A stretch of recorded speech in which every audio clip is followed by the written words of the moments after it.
Hey guys, starting off with my nails that I just did on my dominant hand.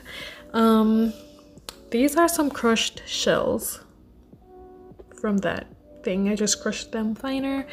So today's nails was requested by someone in the comments, so I'm finally getting around to do it. I'm gonna add some leaves. I'm gonna show you the comment.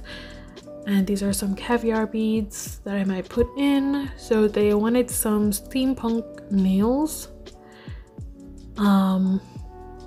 So I googled it and I ordered from Amazon some gears thing. There they are. So it's like different types of gears. So I'm gonna encapsulate them in the nails. This is where I created a dent in them so they can fit in the nails using this tool that I bought from Shein. So I'm gonna show you how I did it. I just put the gear in the middle and I use my crystal tool, put it in the middle and press it in, and it just bends it to the shape of the heart thing. So when I go to put it on the nail, it's flush and it's not like the sides aren't sticking up and sticking out of the acrylic. So I don't know if you can tell that bend right there. It's there, guys, trust me. But yeah, when I googled it, this is what came up. So it's just these gears in the nails. I don't know if it's something else as well as these, but this is what I got, and I'm gonna put it in some nails. Let me show you the acrylics that I'll be using.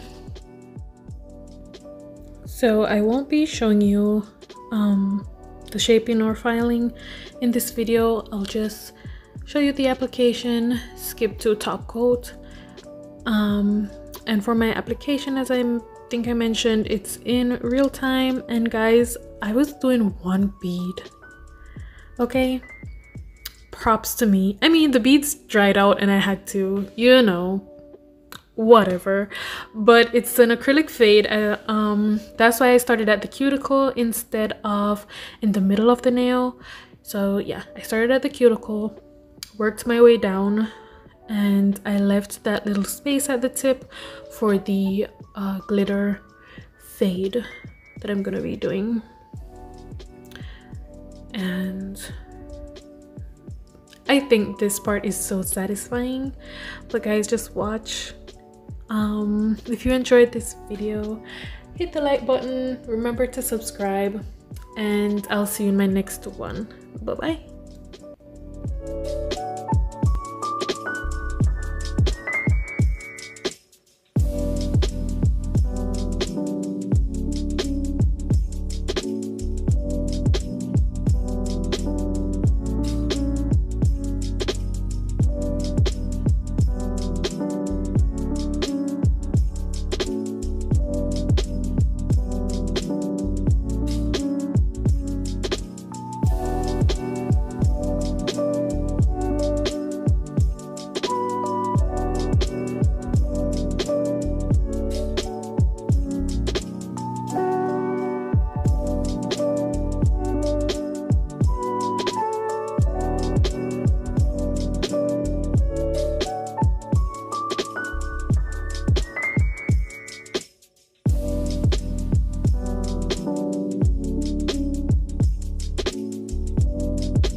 Thank you.